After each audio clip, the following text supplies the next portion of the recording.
Hey everybody, just wanted to keep you in the loop on some upcoming things and maybe clarify some things for you. On Wednesday night, as we always have our dinners, and afterwards the Bible study, which I will be leading, has to do with the story of the birth of Jesus.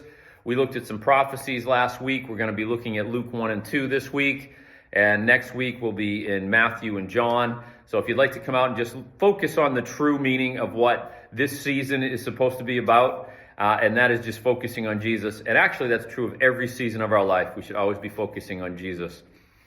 Beyond that, this Friday, you've heard about the caroling. This is kind of a new thing, or it's a thing that you haven't done in a few years. And what we're going to be doing is meeting here at 6 o'clock on Friday night. And then we're going to drive over to the Mega Vista area, and we're going to walk house to house.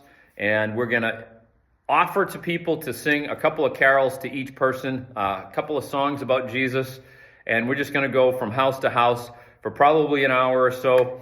And if you'd like to do that, meet us here at 6. We'll give you instructions. The more the better. The more the merrier, I guess is what they say. And I'd just like to invite you to do that. A lot of you have also asked about Blue Christmas, what that is about.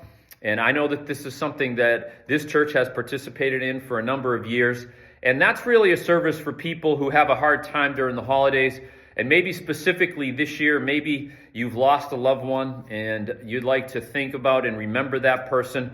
But also think about what Jesus has done and the hope that he offers. The hope that he gives people who are grieving, and the fact that we do not mourn as those who have no hope. So it might not be a service for everybody. It might not be what you need at this particular season in your life at this time of year, but we're doing that Sunday night at 6 p.m., so we're inviting people to come out to that.